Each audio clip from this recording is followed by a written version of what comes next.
le sens de la souffrance, معنى المعاناة. Quel sens peut-on donner à la souffrance? C'est une question des plus anciennes, une des plus anciennes questions qui a occupé la pensée, les écritures des penseurs, philosophes, depuis, je pense, depuis l'Antiquité, depuis les premiers écrits qu'on peut trouver sur Terre, depuis Gilgamesh.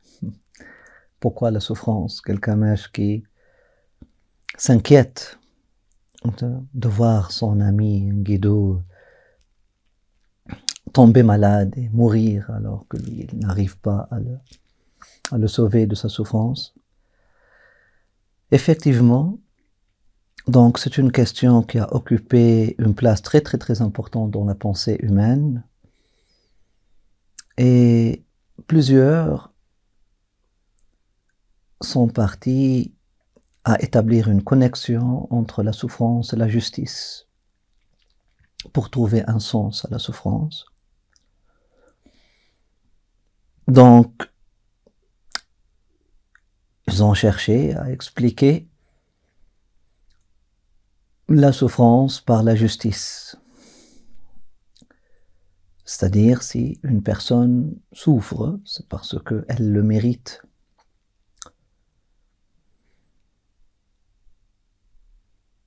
Parce qu'elle a fait quelque chose de mauvais dans sa vie, donc elle mérite les conséquences. Elle mérite d'endurer, de souffrir les conséquences de sa mauvaise action pour ainsi purger sa peine, sans même aller pour dire c'est dans une ancienne vie que cette personne-là a commis ces mauvaises actions, pas nécessairement dans cette vie-là. Et toute cette théorie de l'incarnation des âmes, donc une personne, elle est en train de souffrir aujourd'hui. Il ne faut pas se faire de la peine c'est qu'elle est là pour purger sa peine, parce que peut-être, ou il faut le croire, que dans une ancienne vie, dans une autre vie, avant qu'elle ne soit renée dans ce corps-là, dans une ancienne vie, elle était peut-être une personne tyrannique, elle a commis beaucoup de tyrannie, et elle a fini sa vie sans se repentir, et puis donc sa punition était qu'elle soit réincarnée dans un corps, dans cette forme-là, dans ce contexte-là, pour qu'elle puisse souffrir et purger la peine qu'elle a elle-même créée dans une ancienne vie. Dans d'autres discours, ils ont même dit que les enfants peuvent payer légitimement le prix des erreurs de leurs parents jusqu'à la 7e ou la 10e génération. Donc, si une personne, elle est en train de souffrir aujourd'hui, ça serait parce que son grand-père ou son arrière-grand-père a fait souffrir les gens avant.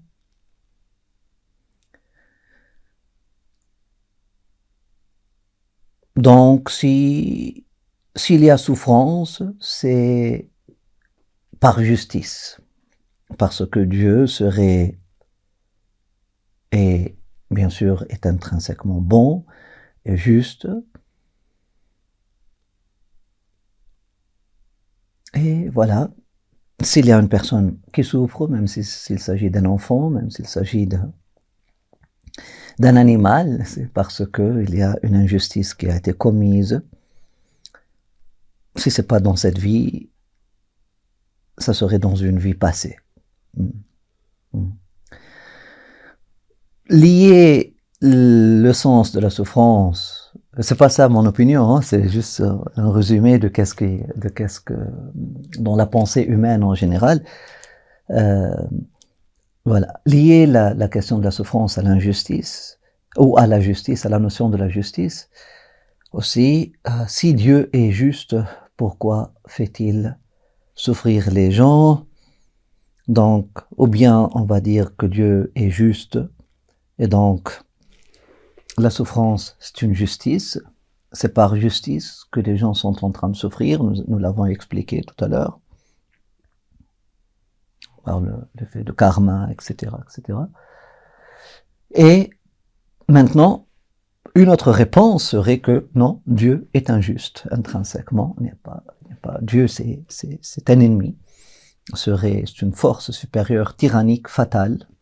Et là, on trouve tout ça dans la pensée grecque, dans la pensée gréco-romaine en général, dans la pensée fataliste en général, et qui a toujours ses traces. Vous allez être surpris, même dans les textes religieux islamiques, cette image de Dieu fatal, tyrannique, et voilà, qui il n'a pas besoin d'être juste, il n'a pas besoin d'être juste. Il est fort, puissant, auguste, mais il n'a pas besoin d'être juste.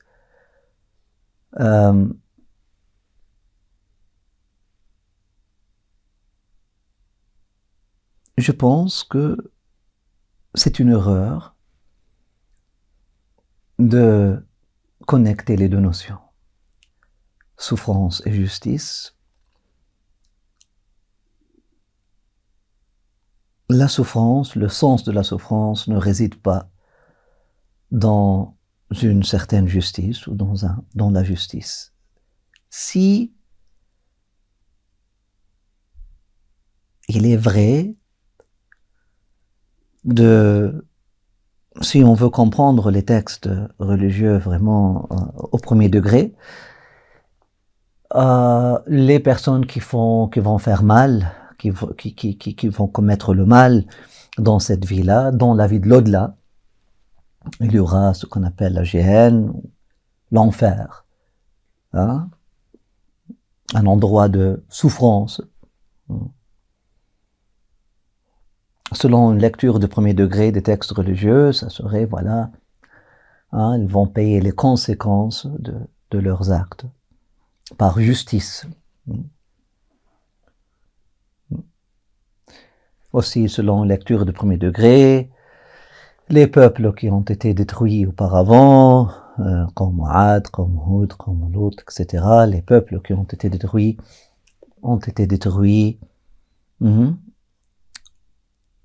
par justice divine.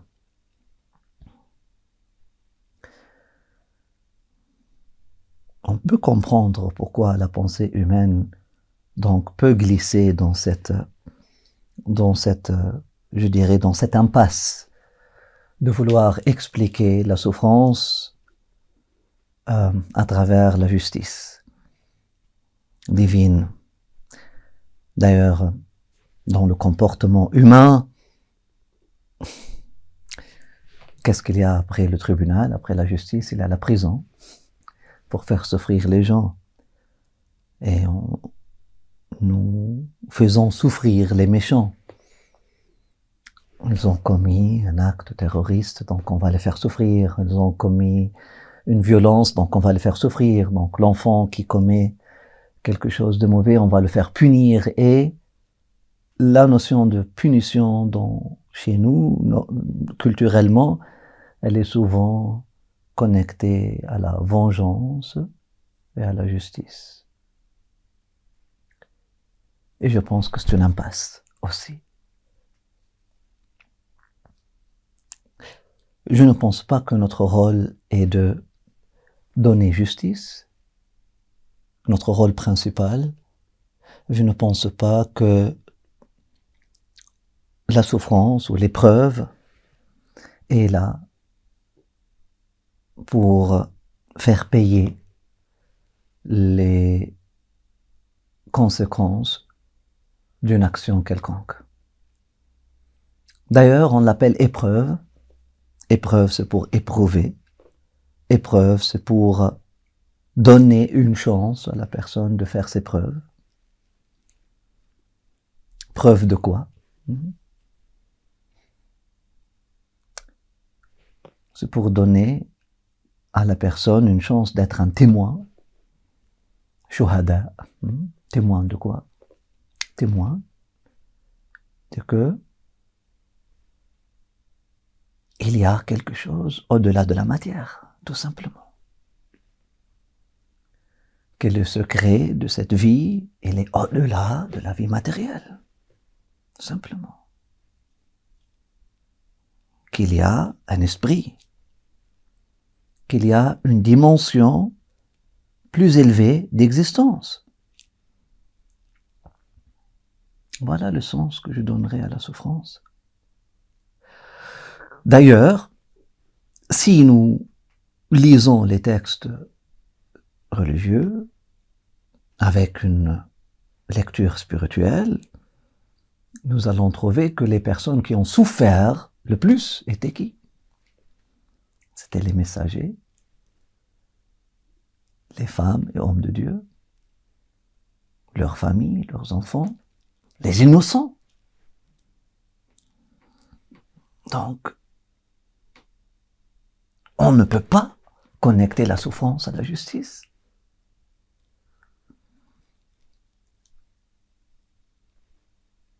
Ce sont les meilleures personnes qui ont souffert le plus pour être des témoins, shuhada. Shuhada de quoi? Témoins de quoi? Que cette vie d'ici-bas, al-hayat ad-dunya, cette dimension d'existence n'est que la dimension la plus basse, la moins élevée, la moins réelle d'existence, que même si nous avons un corps dans la matière, c'est ce corps-là qui souffre. Au-delà, nous avons un esprit ou une âme.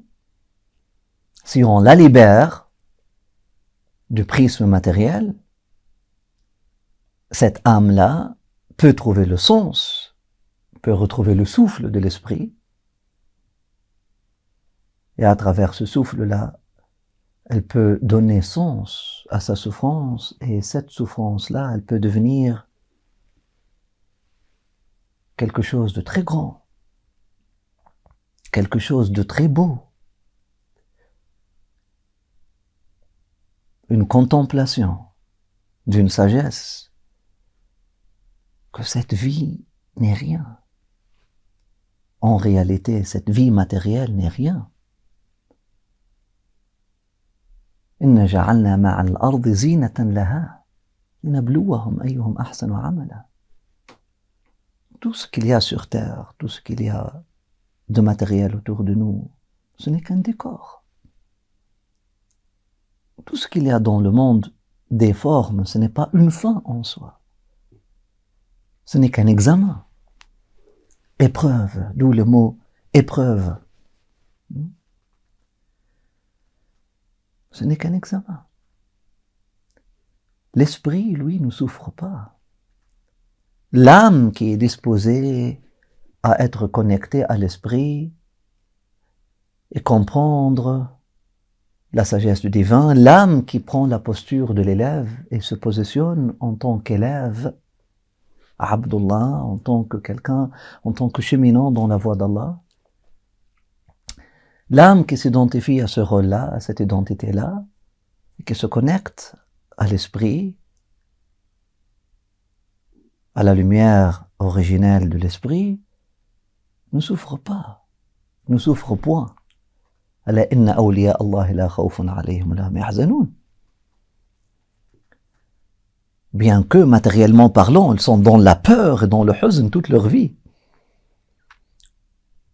Hein? Awliya Allah, les amis d'Allah, les alliés d'Allah, la khawfun alayhim wa la hum yahzanun. Il n'y a ni peur, ni tristesse pour eux. ولا تحسبن الذين قتلوا في سبيل الله أمواتا بل أحياء عند ربهم يرزقون. Ils ne pensent point que ceux qui ont souffert jusqu'à même la mort, jusqu'à la mort,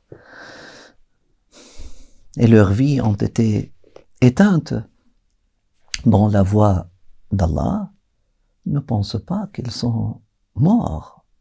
Ils sont vivants, en train de recevoir une provision éternellement. De qui? Rabbihim. Et il y a un secret à chaque fois qu'Allah dit Rabbihim, n'a pas dit Anda ilahihim.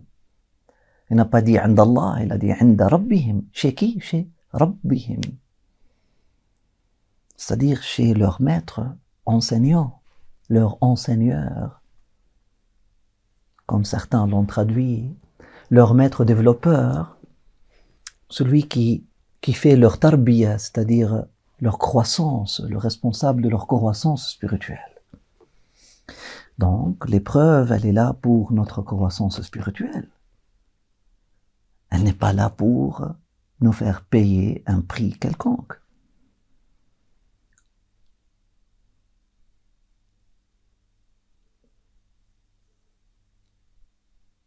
Elle est là pour nous permettre de croître, de nous élever, spirituellement parlant. Oui, Dieu est amour. Mais c'est quoi le rôle de Dieu? Allama Adam al-asma'a kullaha. Dieu a créé cette création, a manifesté, j'aime plutôt dire manifester. Dieu a manifesté ce secret divin sous la forme adamique pour jouer le rôle de l'élève. Et notre histoire avec Dieu a commencé dès le début par le ilm, par le ta'lim. Nous sommes dans une salle de classe, dès le début de notre existence jusqu'à la fin de notre existence. Depuis le début de l'humanité jusqu'à la fin de l'humanité, c'est une salle de classe. Notre rôle, c'est d'apprendre. Dieu nous a créés pour être élèves. C'est ça la ibada. La ibada, c'est pas les actes d'adoration, c'est d'ailleurs même les actes, ce qu'on appelle actes d'adoration, ne sont que des exercices de développement de conscience, c'est-à-dire de développement de capacité, d'aptitude, de capacité de recevoir plus de connaissances venant du divin, du Rabb.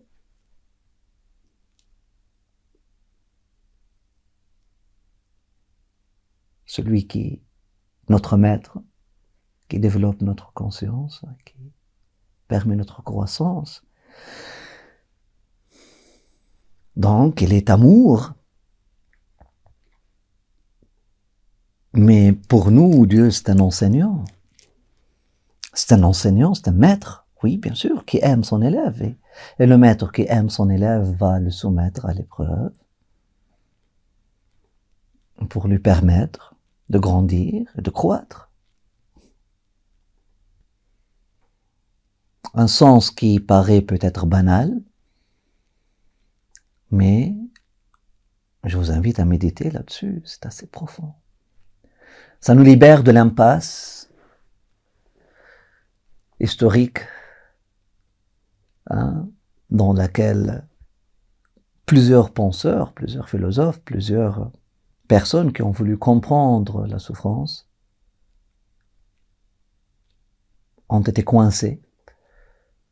Cette impasse qui est de connecter la souffrance à la justice. Et dans notre vie, maintenant, si tu punis ton enfant, surtout, fais-le pas. N'importe quelle punition, ne serait-ce que le priver d'un bonbon. Jamais tu feras ça dans une intention de justice.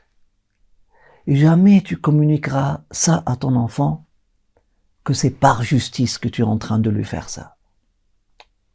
Ça doit être dans un souci de tarbiya, d'élévation. C'est pas par justice. Parce que sinon ça va être fallacieux. Personne ne sera capable de payer déjà les conséquences d'une seule mauvaise action.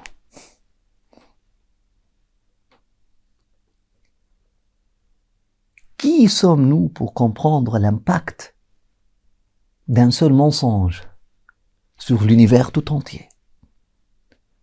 On ne comprend rien, nous, de l'univers. Maintenant, on a commencé à comprendre que tout est interconnecté. Maintenant, même scientifiquement parlant, on peut te dire que lorsque tu tires la chasse dans ta propre salle de bain, tu ne peux même pas compter le nombre des poissons que tu as tués. Le nombre d'espèces animales que tu as détruites. Scientifiquement parlant. Le nombre d'êtres humains qui vont tomber malades de cancer. Parce que cette eau-là, elle va rentrer tôt ou tard dans la nappe phréatique. Elle va polluer l'eau qui est responsable de la vie. Voilà un acte banal que vous faites 5, 7 fois par jour, 10 fois par jour. Vous pouvez même pas dénombrer les conséquences de cet acte-là banal que vous pensez même pas qu'il s'agit d'un acte criminel.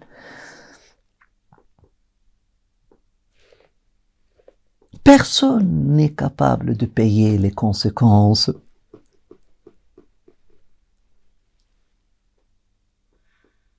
de ses actions. Donc, même s'il est condamné à passer toute sa vie en souffrance, personne n'est capable. Donc, même s'il y a de temps à autre une manifestation un coup de fouet, si on peut dire, c'est dans un souci de rappel et non pas dans un souci de justice. Ça doit être interprété comme un rappel, comme un tazkira. D'ailleurs, Allah le dit, tazkira, c'est un rappel, zikra. Il n'a jamais dit adlun, c'est par justice. Zikra.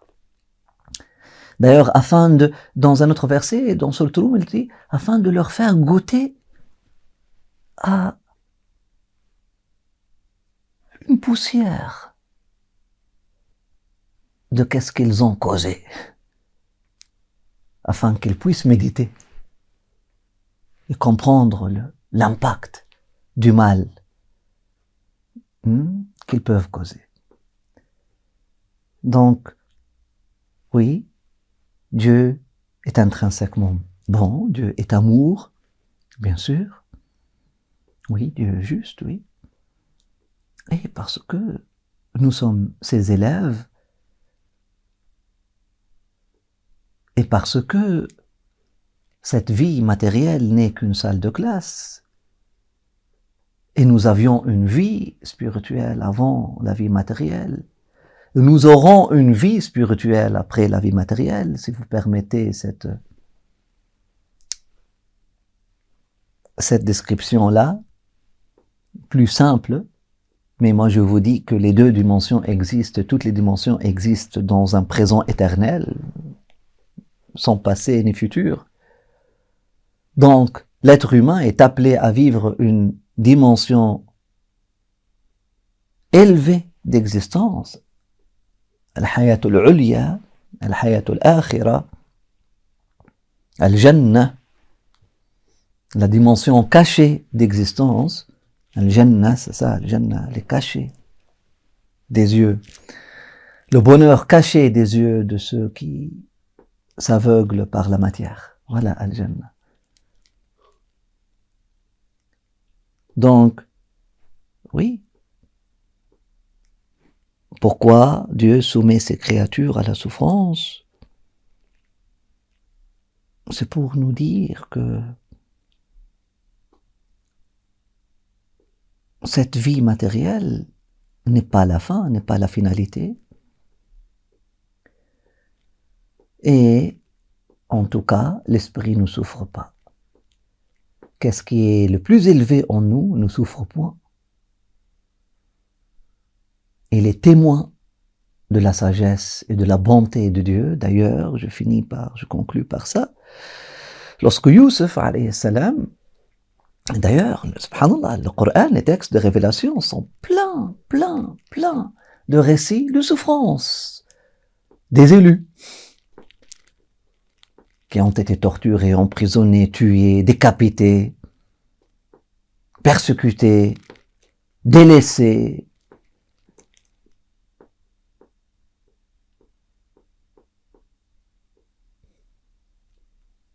Leur honneur a été sali. Ils ont été médits, injuriés, insultés, abandonnés seuls. C'est pour nous dire que, et ce sont les bien-aimés, le Coran nous dit, ce sont les bien-aimés d'Allah. Nous avons l'histoire de Ayoub, par exemple. Mais je vais raconter l'histoire de Youssef, parce que l'histoire de Youssef,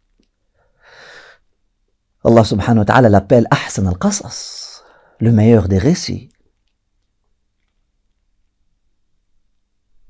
Afin de méditer sur quoi? Sur le sens de la souffrance. La souffrance de Yaqub, la souffrance de Youssef. Et l'histoire, comment elle a commencé, comment elle a fini. Et comment les yeux du témoin de la beauté et de l'amour du divin, vers la fin, Youssef, comment il a interprété toute l'histoire. Il a dit « Inna Rabbi latifun lima yasha, wa qad ahsana bi »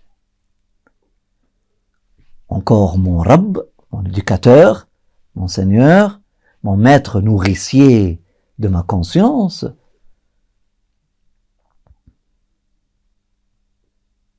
latifun lima yasha,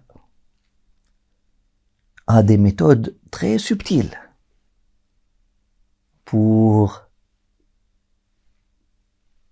faire son plan et pour nous enseigner à tous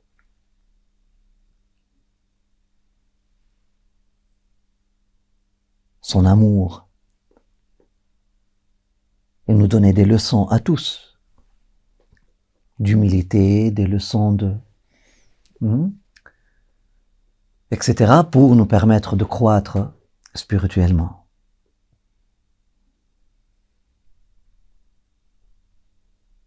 Oui, Youssef, il a souffert. Il a été torturé dans la prison. Il a été délaissé dans le trou. Il a été vendu en esclavage. Il a été séparé de son père à un jeune âge. Avant ça, sa maman a décédé, était décédée, l'a laissé seul. Il a été accusé de vol. Il a été accusé d'être un Lucifer incarné pour illusionner ou pour aveugler la vision de son père. Toutes sortes de choses. Imaginez la souffrance de cet enfant, innocent. Il aurait pu rentrer dans le triangle dans lequel nous rentrons volontairement, volontiers, tous, malheureusement. Je suis victime. Et je deviens persécuteur après.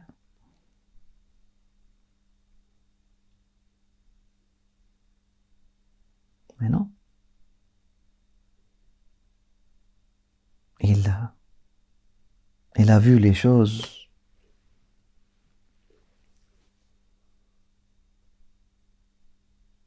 de façon claire. Il a gardé sa connexion à son Rabb, sachant que même s'il ne comprend pas tout au début, il sait que le Rabb, il est là. Il a son plan. C'est que je comprends pas tout de suite la leçon, je sais que le maître est là, il va me faire comprendre. Juste ma prière, fais-moi comprendre. D'ailleurs, c'est ça le sens du dhikr ya latif. C'est pas, oh, notre Seigneur adoucit ton test. Non. D'ailleurs, Abul Hassan al-Shaduli, dans une prière attribuée à Imam Ali d'ailleurs, Allahumma inni la as'aluka radd al-qada, walakin as'aluka al-lutfa fih. Oh mon Seigneur, je te demande pas de changer le qada, le décret. Parce que, qu'est-ce que tu as décrété? C'est sûr que c'est juste. C'est sûr que c'est bien. Qui suis-je pour te dire de changer ton plan? Je suis l'élève. Qui suis-je pour dire au maître de changer la leçon? Mais bien sûr, tu sais bien quoi m'enseigner. Tu sais bien ce dont j'ai besoin. C'est tout ce que je te demande, mon maître. Allahumma al-lutf fil qada. Plusieurs pensent que al-lutf, ça veut dire adoucis-le, allège-le un peu, facilite-le. Non. Aide-moi à le comprendre. Aide-moi à trouver du sens dans cette souffrance. Aide-moi à trouver du sens dans ce qui se passe. Et subhanallah, nous voyons des miracles. Parfois, la personne de loin, qui n'a pas souffert, qui ne passe pas, qui n'est pas en train de passer par cette souffrance. Par exemple, nous, aujourd'hui, de loin, nous voyons le bombardement sur Gaza, nous voyons tout ce qui se passe, nous voyons les cris des enfants, nous voyons ça, et là, on dit, oh mon Dieu, mais pourquoi? Tu trouves que les gens, sous le bombardement, personne n'a dit pourquoi.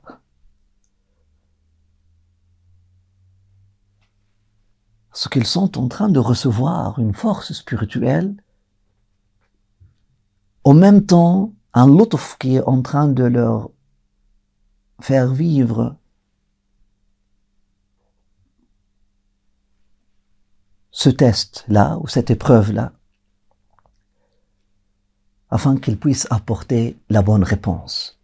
Toi-même, rappelle-toi, toi-même, lorsque tu passes par un problème dans ta vie, il y a toujours quelque chose qui, surtout lorsque le problème devient très difficile, il y a un déclic qui se passe.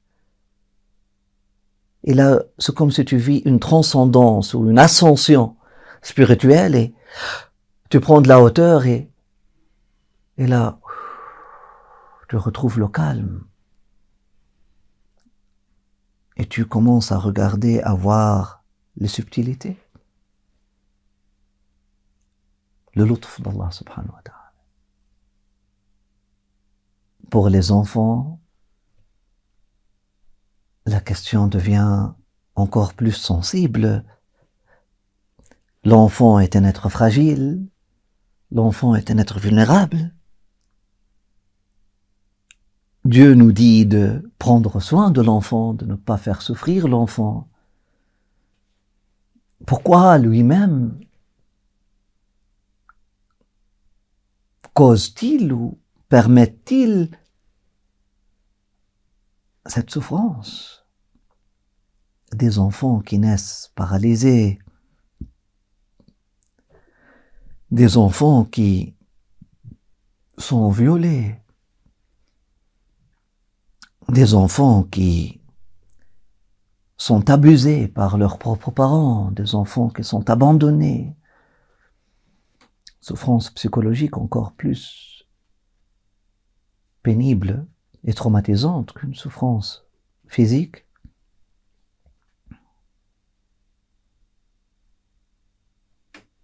Comment je peux voir l'amour? Comment je peux toujours voir que Dieu est amour?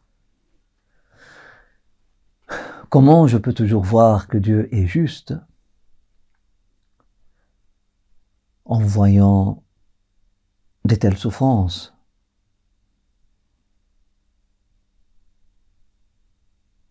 Les enfants sont innocents. Vous voyez, ça serait l'impasse de l'impasse si on serait bloqué déjà dans l'impasse que la souffrance, elle est connectée à la justice. Les enfants sont innocents. Qu'est-ce qu'ils ont fait? Pourquoi alors souffraient-ils? Là, on trouvera des réponses. C'est pour purger une peine. Ils avaient vécu avant une autre vie et puis ils ont causé des souffrances, etc. Mais non. Interpréter la souffrance à travers le prisme de la justice, je pense, c'est une impasse. Il ne faut jamais interpréter la souffrance à travers la justice, jamais.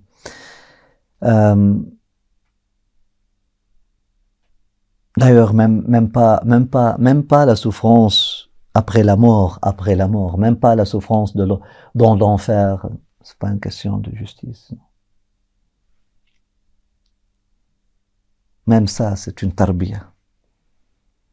Même ça, c'est une élévation et une purification. Mais revenons à la question de l'enfant.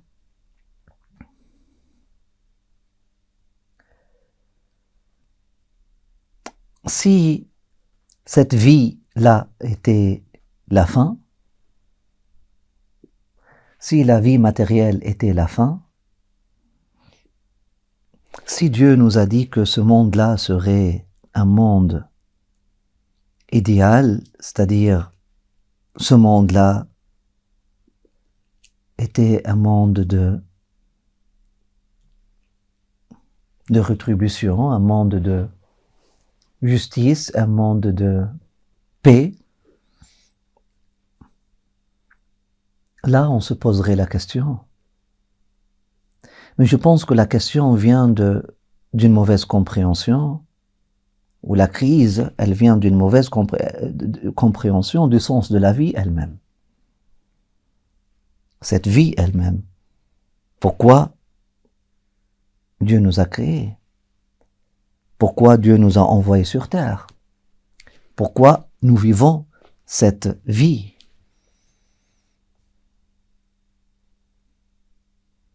Illusionné par le confort qui est devenu le standard alors qu'il n'a jamais été le standard. Nous vivons une fitna qui s'appelle fitna al-sarra. Nous vivons une fitna qui s'appelle la fitna de la paix. D'ailleurs, dans les textes bibliques, on trouve que le Dajjal, l'Antéchrist, il va faire tuer plusieurs par la paix, pas par l'épée. Et on trouve dans les textes du messager Mohammed sallallahu alayhi wa sallam que Dajjal il viendra avec une fitna qui s'appelle As-Sarra, l'aisance, la plaisance et l'aisance, la facilité dans la vie matérielle, là où la santé devient standard et la maladie devient exception, là où la longue vie devient standard et la courte vie devient exception, là où la paix devient standard, la sécurité devient standard et la guerre devient exception, alors que ça n'a jamais été ça dans le passé. C'est la première fois que l'humanité vive un tel confort. Et ce sont les personnes confortables qui se permettent de poser des questions comme ça. Je pense parce que elles n'ont pas compris le sens de la vie. Ou nous, en général, lorsqu'on est dans notre confort, on perd de vue le vrai sens de la vie. que cette vie-là, c'est un ibtila, c'est une terre d'épreuve, c'est une terre d'enseignement. Maintenant, pour l'enfant, oui, la souffrance de l'enfant, c'est un enseignement pour nous, que cette vie matérielle n'est pas une fin en elle-même, c'est une opportunité pour nous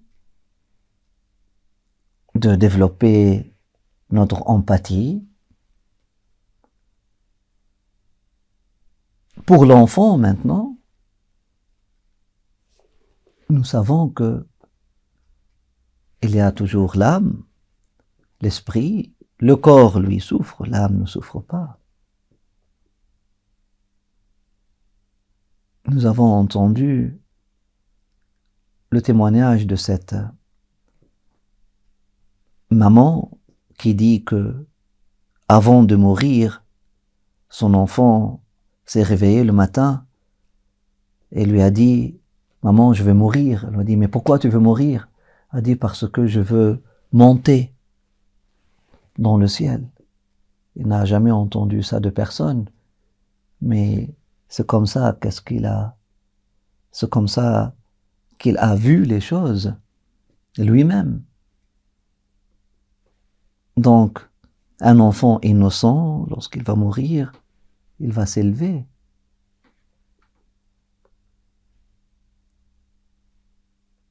Un enfant innocent qui souffre,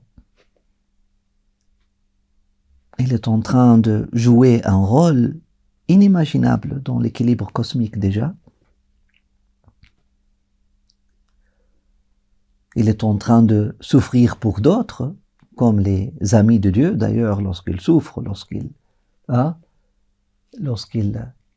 c'est un sacrifice, il y a cette notion de sacrifice, il y a des personnes qui vont souffrir pour les autres, il y a des gens qui vont faire des sacrifices pour que les autres vivent une vie plus paisible, ou pour que les péchés des autres soient rachetés, ou pour envoyer aux autres un signe clair et de leur donner une chance de s'éveiller et de se réveiller. Par exemple, les enfants de Gaza, jusqu'à maintenant, nous avons plus que 3000 enfants, ils sont là pour des offrandes, pour éveiller la conscience du monde. C'est de notre rôle maintenant. Est-ce que nous allons honorer ce sacrifice ou non? Honorer le sacrifice ou la souffrance d'une personne innocente ou d'une personne, c'est de recevoir le message qu'elle veut nous envoyer.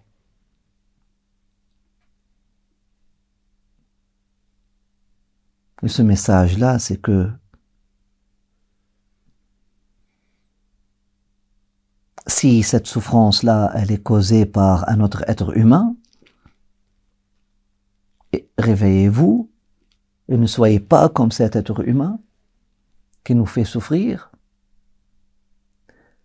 Et si cette souffrance-là, on ne peut pas voir la cause humaine dedans, c'est-à-dire l'enfant, il est né comme ça, paralysé, il est né avec plusieurs maladies.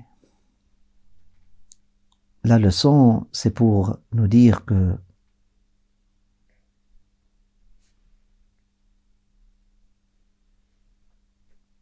ne prenez pas cette vie matérielle, ne soyez pas illusionnés, ne comprenez pas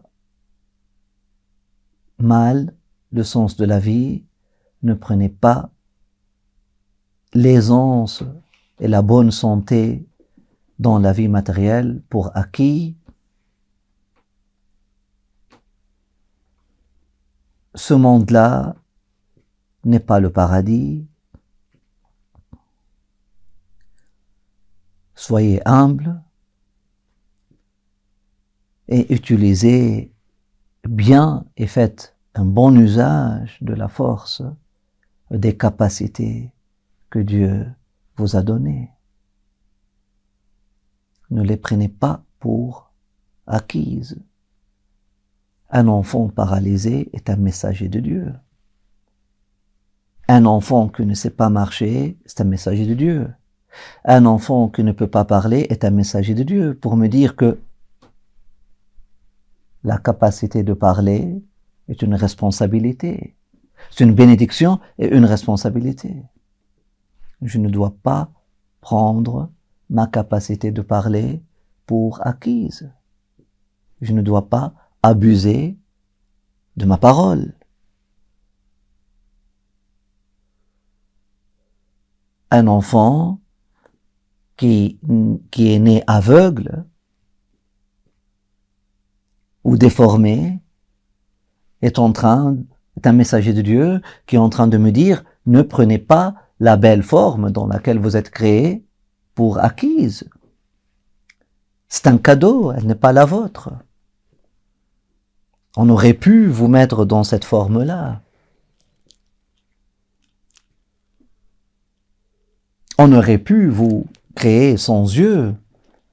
Ne prenez pas la lumière de vos yeux pour acquise. C'est une bénédiction qui vient avec une responsabilité. Donc n'abusez pas de votre vision. N'allez pas regarder des choses qui vont vous faire tomber dans les abysses d'une vie animale ou démoniaque avec vos yeux. Ne soyez pas des mauvais témoins. Soyez de bons témoins. Si vous voyez le beau et le bien et le grand, dites c'est beau, c'est bien, c'est grand. Changez pas les vérités. Changez pas votre témoignage après avoir vu quelque chose. Dites pas que vous avez vu des choses que vous n'avez pas vues, etc., etc., etc. Donc oui, les enfants, si nous avons dit avant que ceux qui ont souffert le plus, c'était les messagers et les amis de Dieu, eh bien, les enfants, ce sont des messagers et des amis de Dieu, par excellence. Et donc, cette souffrance par laquelle ces messagers et ces amis de Dieu sont passés, c'est à nous. C'est notre responsabilité de donner sens à cette souffrance. Parce que eux, ils voient bien, comme Youssef, il a vu, d'ailleurs il a souffert enfant, et il a vu vers la fin. Moi j'ai une pleine confiance que l'âme, que l'esprit de cet enfant, qui pleure, car il n'arrive pas à supporter la douleur physique. J'ai une pleine confiance que son âme, le secret de son âme, son esprit, il est en paix. J'ai une pleine confiance. Mais je pense que je prends ces cris de douleur comme des rappels à moi, des rappels de conscience. Non pas pour que je me pose la question, mais pourquoi elle souffre? Non. Je sais pourquoi elle souffre. Il souffre pour m'envoyer un message. Je sais bien que son âme ne souffre point. Je sais bien, je suis confiant que ça appartient à Dieu. C'est bien que cette vie matérielle n'est qu'un passage, mais je prends ces cris comme un rappel, afin que je prenne des pas sages, afin que je comprenne le sens de la vie.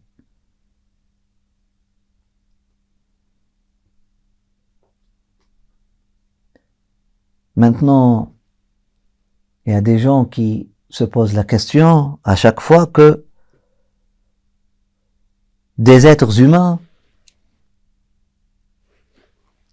commencent à abuser d'autres êtres humains. Pourquoi Dieu n'intervient pas? Pourquoi Dieu n'intervient pas?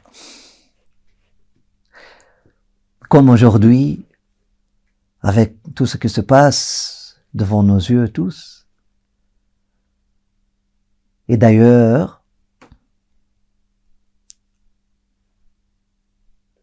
l'antéchrist, ce qu'on appelle l'antéchrist, pour moi l'antéchrist c'est une mouvance, ce n'est pas nécessairement un corps qui va venir vers la fin des temps, non, c'est une perspective qui ne voit que d'un seul œil, qui n'a pas une vision holistique du monde. Du coup, elle a une vision trompée du monde et qui veut nous tromper pour avoir une vision fausse du monde. L'antéchrist, il va venir avec avec un paradis qu'il va appeler enfer, avec un enfer qu'il va appeler paradis, c'est-à-dire il va venir avec, il va faire, ceux qui vont pas le suivre vont souffrir matériellement parlant.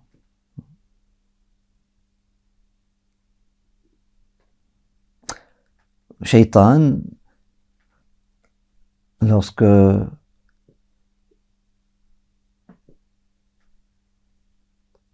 il est intervenu dans la vie de Ayoub, de Job, il lui a fait souffrir, il l'a fait souffrir, et la raison pour laquelle il a voulu faire souffrir Job, c'était pas juste pour se venger de lui, c'était pas par justice, c'était pas parce qu'il l'haïssait, mais il voulait quelque chose en particulier. Il voulait que Job se pose la question, mais pourquoi cette souffrance, mon Seigneur?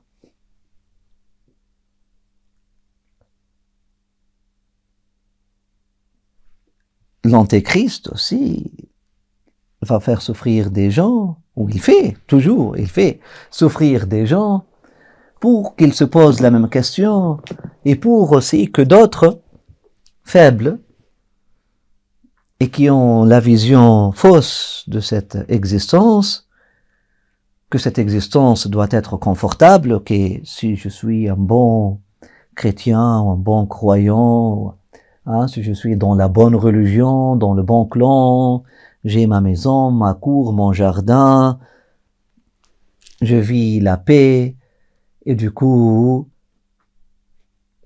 s'il y a des personnes qui souffrent, c'est que nécessairement ces personnes-là ont la mauvaise religion ou sont du mauvais clan.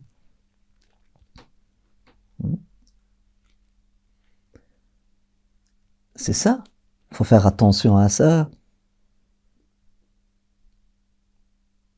Effectivement, lorsqu'on voit aujourd'hui des abus, et c'est ça qu'est-ce qui évolue vers la fin. C'est ça qu'est-ce que notre ennemi, Shaitan, Dajjal, tout ça, c'est ça qu'est-ce que cette inconscience, cette force inconsciente, c'est ça qu'est-ce que cette inconscience veut vers la fin. Elle veut qu'on perde espoir. Elle veut qu'on perde la foi. Elle veut qu'on commence à douter de l'existence divine, de la bonté divine et de l'amour de Dieu.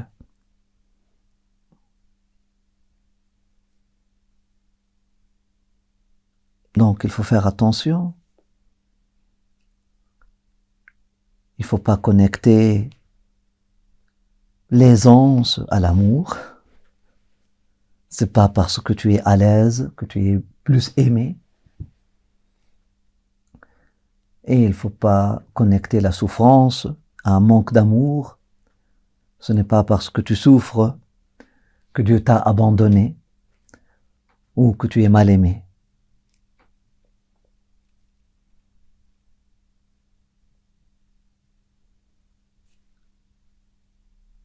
Et dire que pourquoi Dieu permet-il tout ça, je pense que c'est une fausse question et une vraie question à la fois. Parce que oui, effectivement, Dieu,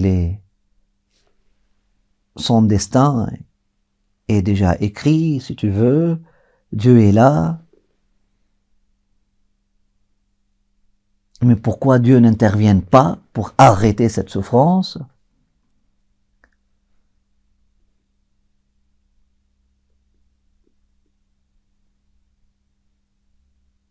Nous avons dit c'est une fausse question parce que ça émane je pense, d'une mauvaise conception de Dieu et une mauvaise conception du rôle de Dieu.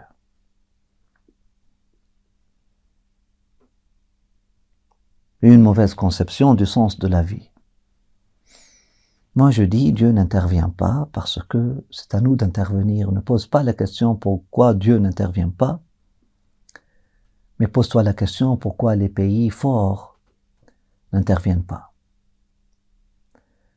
Pourquoi ceux qui ont la capacité d'intervenir n'interviennent pas?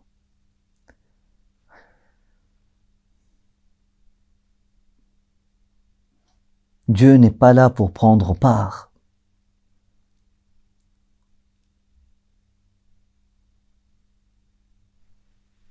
Dans un combat. Dieu est là pour nous faire apprendre, nous donner des opportunités pour nous élever. Et cette terre, nous sommes là pour agir sur cette terre-là. C'est l'être humain qui doit agir. C'est l'être humain qui doit agir. Dans l'histoire de l'humanité, c'est rien ça. Tout ce qui se passe, si vers la fin, il y aura si tout ce sacrifice, après tout ce sacrifice-là, vers la fin, on aura par exemple des jeunes Israéliens qui vont émerger dans une pleine conscience, ils vont voir comme comme Ashab al-Kahf, comme les jeunes de la caverne, qui étaient des jeunes romains, qui vont voir, non, ça c'est une injustice, ça c'est une tyrannie, etc. Moi je vous dirai, toute cette souffrance vaudra la peine s'il y aura des personnes d'Israël, des personnes de Palestine aussi, si des jeunes de Palestine vont grandir et comprendre que mon bonheur ne dépend pas du malheur de l'autre. Ce n'est pas en jetant l'autre dans l'eau que je peux bâtir mon pays et faire fleurir ma civilisation. Toute cette souffrance-là vaudra la peine si des êtres humains permettent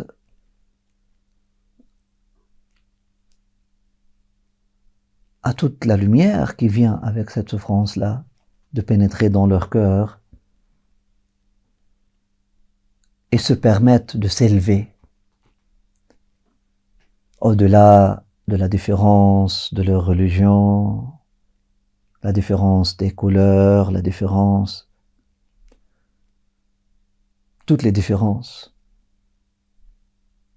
et renaître en tant que Khalifatullah fil ard, en tant que ce que j'appelle l'homme du 8e jour,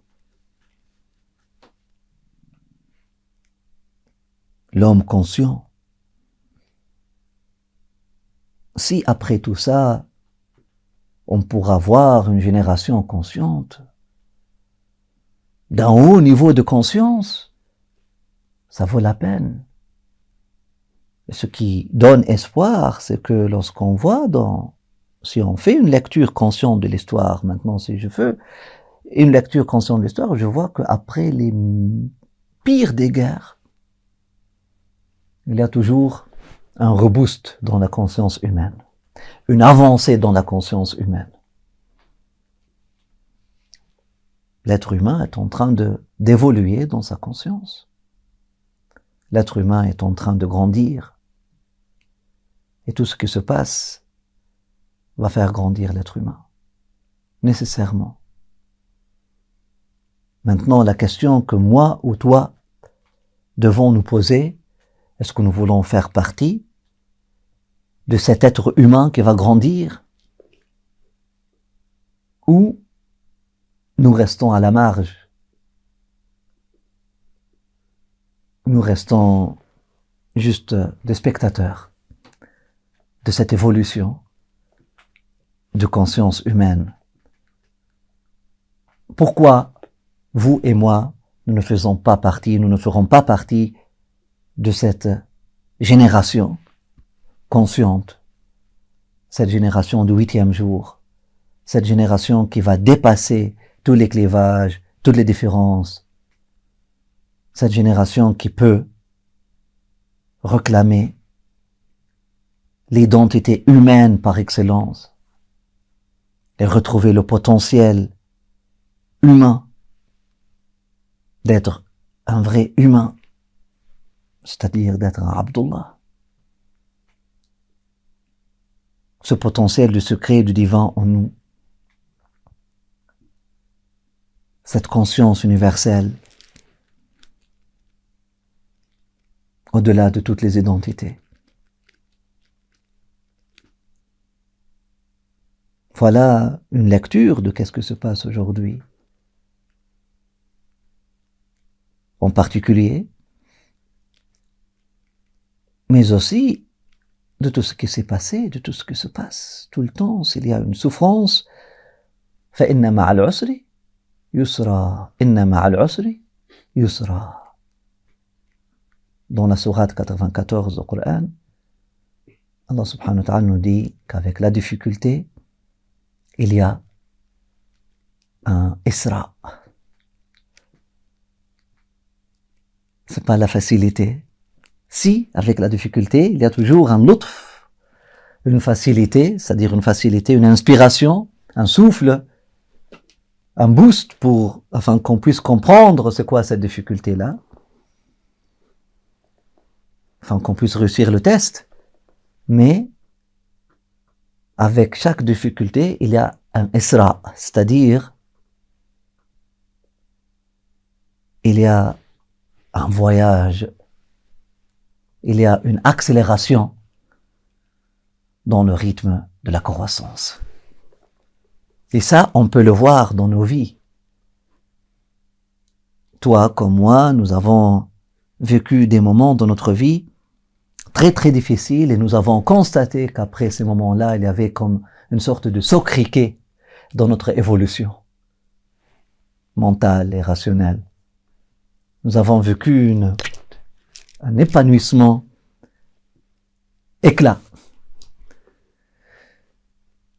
Et on constate après que qu'est-ce que nous avons pu réaliser à travers cette souffrance, à travers cette difficulté.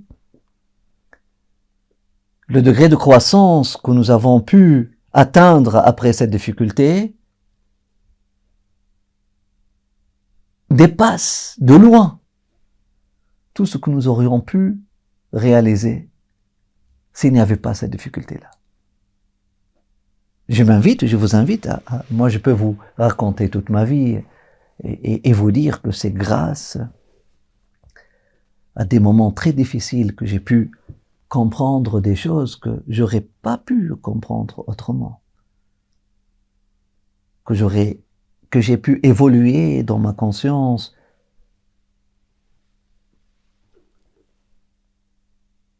de façon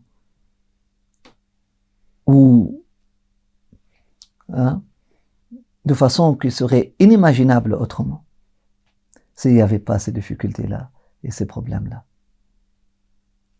Voilà une façon comment on peut comprendre les épreuves et la souffrance dans la vie de l'être humain. لو تأملت لوجدت العطاء هو عين المنع وأن المنع هو عين العطاء.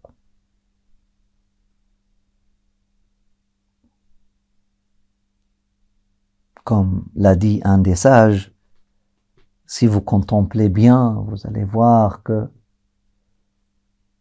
la facilité est un retardement et que la difficulté est un boost, est un don dans sa réalité. ربما أعطاك فمنعك ربما منعك فأعطاك. Peut-être en vous donnant, vous êtes privé réellement, et en vous privant, c'est là où vous êtes en train de recevoir le don.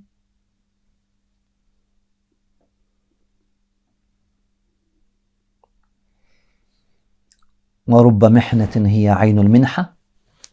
Et combien de tests, mihna, difficulté, qui est un cadeau dans son essence, dans sa réalité. Une grâce dans son essence et dans sa réalité. ألم نشرح لك صدرك ووضعنا عنك وزرك الذي أنقض ظهرك ورفعنا لك ذكرك فإن مع العسر يسرا إن مع العسر يسرا فإذا فرغت فانصب وإلى ربك فارغب.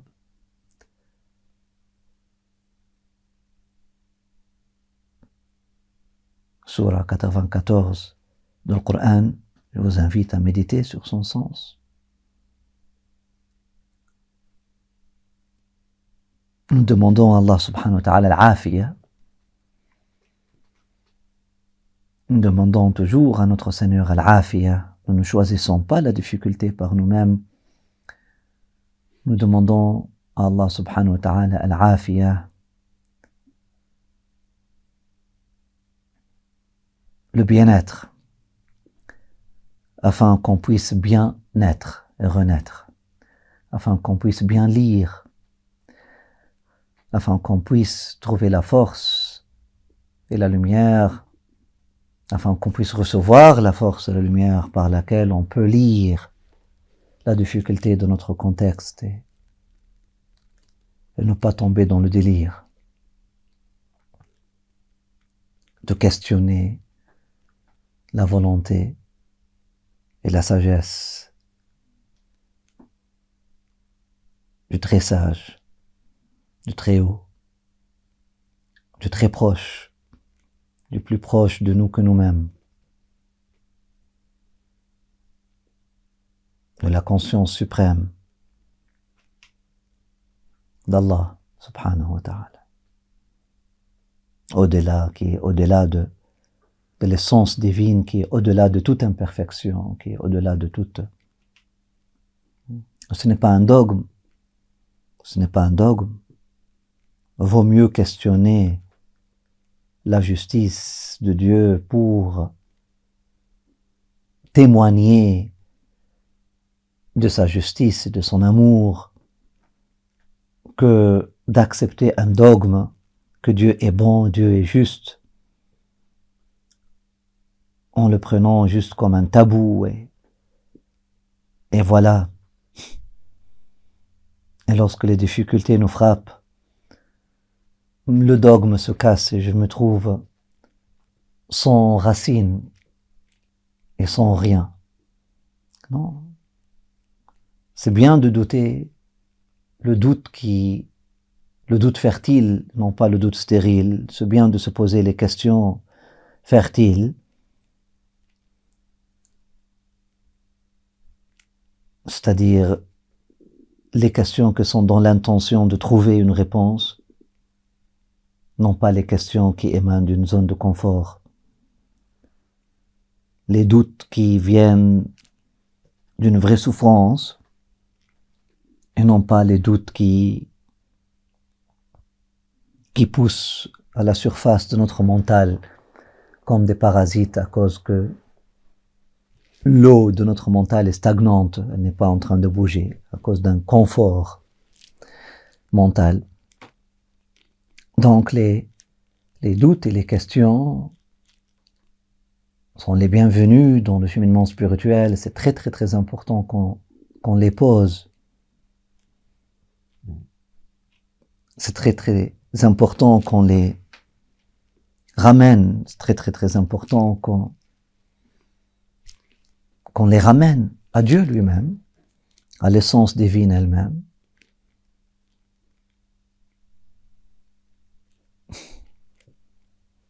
C'est une souffrance. Le questionnement, c'est une souffrance. Le questionnement et le doute qui vient d'une vraie souffrance sont les bienvenus,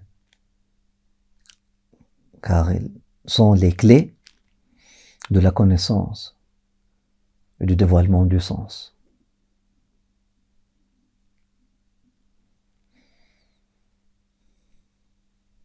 Et là, tu vas dire que l'essence divine, elle est au-delà des imperfections, non pas parce que tu l'as lu dans un livre de dogme, mais parce que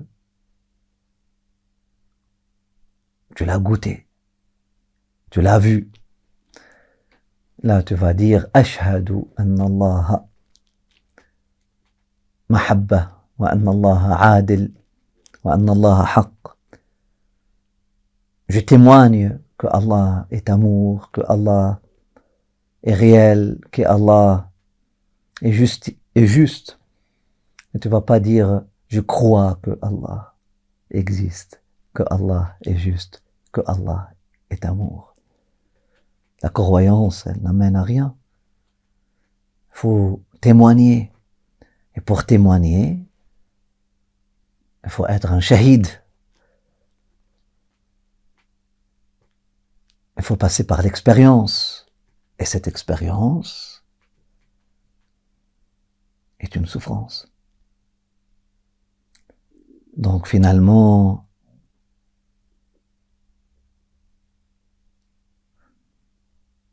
souffrir revient à s'ouvrir à une dimension plus élevée de la conscience. C'est une invitation.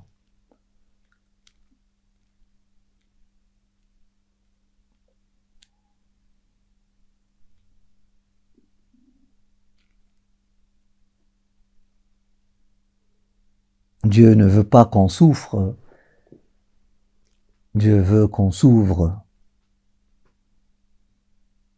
à lui, qu'on s'ouvre à la vérité, qu'on s'ouvre à la conscience.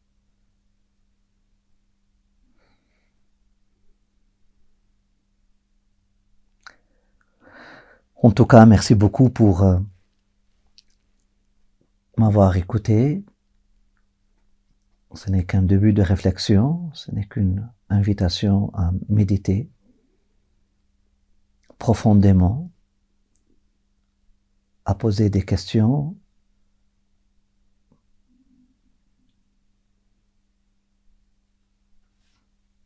mais surtout à ne pas rester à la surface des choses et ne pas se contenter de réponses dogmatiques. C'est une invitation à vivre son lien avec Dieu, à vivre sa spiritualité, à vivre sa foi et ne pas avaler des dogmes prêts. Merci beaucoup et à la prochaine.